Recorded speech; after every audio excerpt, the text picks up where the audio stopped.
और बाल कटाए अपने। और उसके साथ 7 बच्चे ऐसे थे जिनकी उम्र 15 साल से कम थी।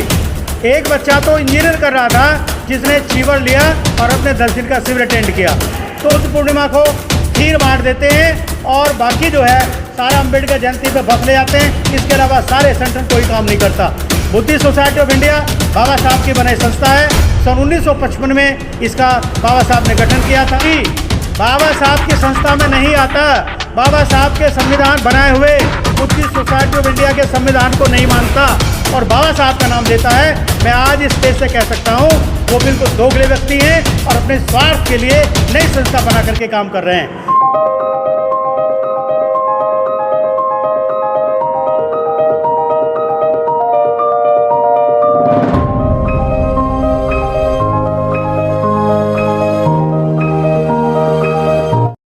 तो साथियों नमस्कार, मैं संतोष कुमार अम्बेस और इस वक्त मैं हूँ दिल्ली के रानी झांसी अम्बेडकर भवन पे। जैसे कि आज आषाढ़ के महीने में जो धम्मचक्र प्रवर्तन का दिवस मनाया जाता है, आज हम उसी हॉल में हैं। धम्मचक्र प्रवर्तन दिवस जो आज आषाढ़ पूर्णिमा के अवसर पर दी बुद्धिस्ट ऑफ सोसाइटी की तरफ से ये प्रोग्राम रखा गया है। और विशेषकर इस प्रोग्राम का इस प्रोग्राम का जो नाम है वो अवार्ड फंक्शन के नाम से भी जाना जाता है। हालांकि ये हर साल सम्मानित किया जाता है।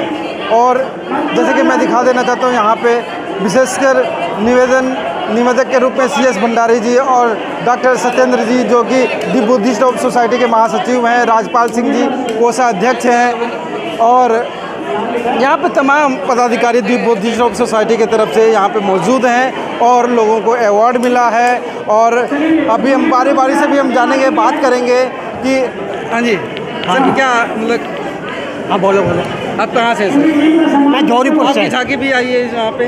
झांकी नंबर 1 आई है हमारी फर्स्ट टाइम। हाँ क्या बात है। जौहरीपुर नागार्जुन बुद्ध विहार। अच्छा। हाँ, मेरा नाम महेंद्र गौतम है। कौन सा अवार्ड कौन से मिला है आपको? फर्स्ट नंबर 1 का भी यहाँ पे नाम है। हाँ अवार्ड का फर्स्ट नंबर मिला है। हमारी झांकी फर्स्ट नंबर पर आई है क्योंकि और जो नागार्जुन बुद्ध विहार है जौहरीपुर में। अच्छा, जौहरीपुर में नागार्जुन बुद्ध विहार है और वह बुद्ध विहार केवल दिल्ली में तक सीमित नहीं है। आयोजक कौन? आयोजक मैं हूँ, महेंद्र गौतम मेरा नाम है।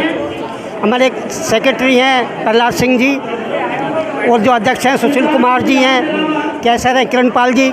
लेकिन हम सब ने मिलकर के उसको अच्छा से बनाया था और वहाँ की देख रेख हम सब करते हैं। और जो नागार्जुन बुद्ध विहार है ये पूरे वर्ल्ड में फेमस है। पूरे वर्ल्ड में। तो जैसा कि ये यहाँ पे बताया गया कि पूरे वर्ल्ड में ये फेमस है और जो अवार्ड है वो अवार्ड हर साल ये किया जाता है। आप हर्ष बिहार से?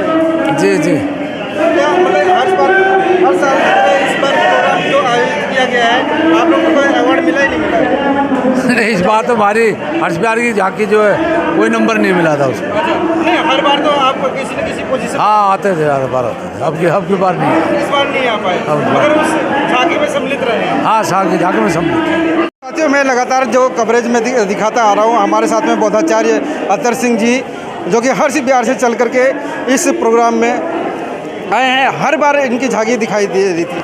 सर हर बार आपकी झांकी रही है? हाँ सर, मैं तो बिल्कुल हर प्रोग्राम में आगे ही रहता हूँ और मेरा ये प्रयास रहता है कि निरंतर बौद्ध धर्म को आगे बढ़ाने का प्रयास करता रहूँ। और मैं करता हूँ जहाँ भी जो है ये श्रामणेर शिविर लगता है वहाँ पे पढ़ाने का कार्य भी मैं करता रहता हूँ।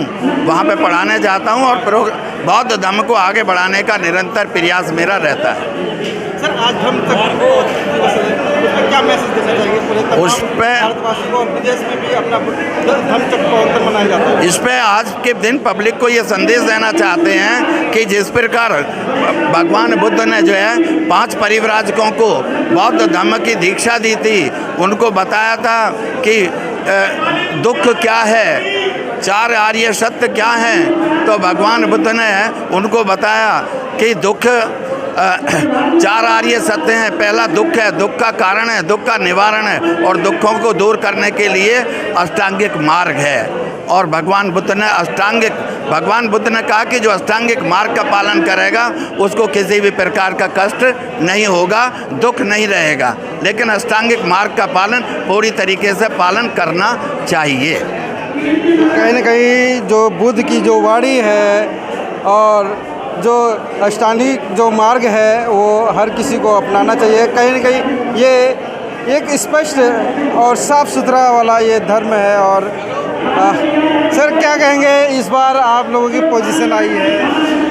बहुत अच्छा लग रहा है कि धम्मचक्र प्रवर्तन दिवस पर आज जो है दी बुद्धिस्ट सोसाइटी ऑफ इंडिया की तरफ से हमारी जो झांकी थी तीसरे नंबर की आई है।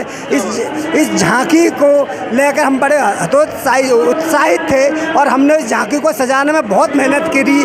और जब लिए झांकी लाल किले से लेके वहाँ से प्रस्थान किया तो बहुत भव्य जो है झांकी नज़र आ रही थी।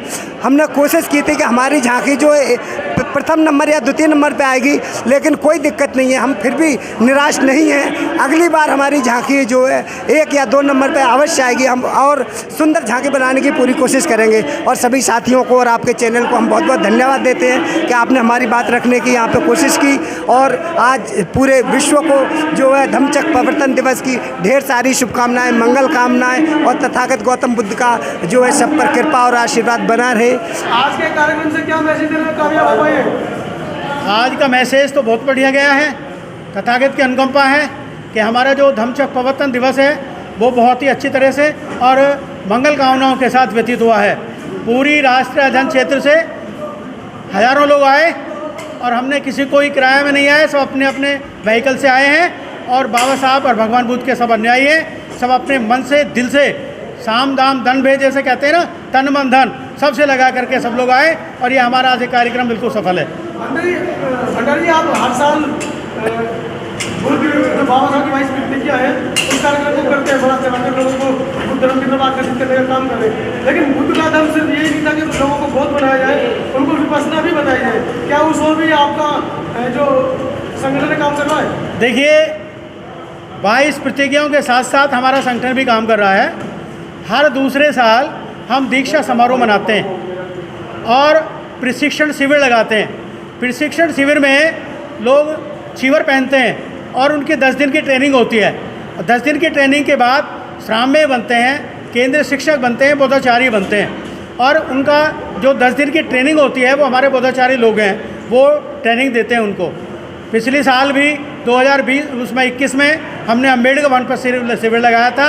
और अभी 15 तारीख से 25 तारीख तक साउथ दिल्ली अम्बेडकर नगर जैतवन बुद्ध विहार में हमारा शिविर लगा और उसमें कम से कम 20 लोगों ने भाग लिया।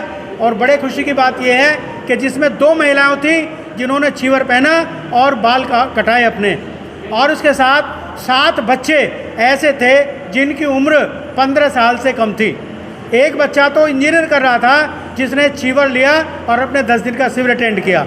तो जो हम लोग कर रहे हैं, बुद्धिस्ट सोसाइटी ऑफ इंडिया शिविर लगाती है, विपश्यना केंद्र करती है, दीक्षा का कार्यक्रम करती है और जगह जगह हम विचार गोष्ठी करते हैं, तब हम बाबा साहब के मिशन को आगे बढ़ाते हैं।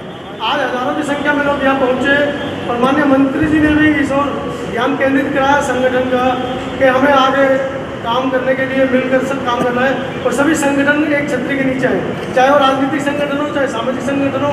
आपका क्या कहना है इस बारे में? देखिए, जहाँ तक राजनीतिक संगठन की बात है, अगर कोई आदमी राजनीति में है तो उससे कोई विश्वास नहीं किया जा सकता। राजनीति हटके जैसे कोई बात करता है तो हम उसका सहयोग करते हैं। राजेंद्र पाल गौतम भले ही किसी पार्टी के सदस्य हैं, लेकिन वो बुद्धिस्ट हैं, समता संदल के महासचिव रह चुके हैं और उन्होंने बाबा साहब के मिशन को आगे बढ़ाने के लिए बीड़ा उठाया है, इसलिए हम उनके साथ हैं। जो संगठन वास्तव में बाबा साहब के नाम पर काम करता है, हम उसके साथ रहते हैं। और जो संगठन केवल दिखाने के लिए संस्थाएं बनाते हैं, वो काम तो करती नहीं है, केवल बुद्ध पूर्णिमा को खीर बांट देते हैं और बाकी जो है सारा अम्बेडकर जयंती पे बस ले जाते हैं। इसके अलावा सारे संगठन कोई काम नहीं करता। बुद्धिस्ट सोसाइटी ऑफ इंडिया बाबा साहब की बनाई संस्था है। सन 1955 में इसका बाबा साहब ने गठन किया था। आज की डेट में राजरत्न अम्बेडकर इसके राष्ट्रीय अध्यक्ष हैं, जो विदेशों में भारत के बुद्धिस्टों की बातों को पहुंचाते हैं, उनकी समस्याओं का गठन करते हैं। और इस संदर्भ में 125 कंट्री हैं जो उनका एक मिशन है, बौद्ध संगठन वर्ल्ड में। अभी क्या लग रहा है कि पूरे देश में 2 संस्थाएं भारतीय बौद्ध महासभा के नाम से चल रही है, दोनों को एक हो जाना चाहिए? देखिए, बुद्धिस्ट सोसाइटी एक ही है, बनाने के लिए तो 4 बनाए, 6 बना लें, किसी को महामंदी नहीं होती। 10 आदमी इकट्ठा कर लीजिए, और इकट्ठा करके रजिस्ट्रेशन करा लीजिए, अपने राष्ट्रीय अध्यक्ष बन जाइए। बाबा साहब के प्रपोज भी तो एक दूसरे संगठन पर्पज जो व्यक्ति बाबा साहब की संस्था में नहीं आता, बाबा साहब के संविधान बनाए हुए बुद्धिस्ट सोसाइटी ऑफ इंडिया के संविधान को नहीं मानता और बाबा साहब का नाम लेता है, मैं आज इस स्टेज से कह सकता हूँ वो बिल्कुल दोगले व्यक्ति हैं और अपने स्वार्थ के लिए नई संस्था बना करके काम कर रहे हैं। अगर वो वास्तव में बाबा साहब के मिशन को चलते हैं तो बाबा साहब की संस्था को माने, बाबा साहब के संविधान को माने जो बुद्धिस्ट सोसाइटी ऑफ इंडिया का बनाया है, तो समझे कि वो सब एक निस्वार्थ काम कर रहे हैं और मेहनत से काम कर रहे हैं, बाबा साहब और भगवान के मिशन में काम कर रहे हैं, अन्यथा वो संस्था बेकार है, सब अपने नाम के लिए मर रहे हैं। अभी आपने कहा कि हम सामाजिक संगठन हैं, राजनीतिक जो अभी मंत्री जी के बारे में आपने कहा कि राजनीतिक लोगों से हम सरोकार नहीं रखते हैं, लेकिन बाबा साहब की उंगली के लिए आप लोग हर बार अपने वक्तव्य में बोलते हैं कि बाबा साहब ने उंगली का इशारा किया, संसद में जाओ वहीं आपके अधिकार मिलेंगे, वहीं आपके लिए कानून बनेगा, तो उस बारे में आपका क्या विचार है? देखिए, ये बहुत बड़ा विषय है, कहने के लिए तो मैं बहुत ज़्यादा टाइम लगा दूंगा, लेकिन फिर भी दो संक्षिप्त में मैं कहता हूँ। बाबा साहब ने प्रारंभ में शिक्षित बनो संगठित का नारा दिया था, लोग शिक्षित बन गए लेकिन समाज से अलग हो गए।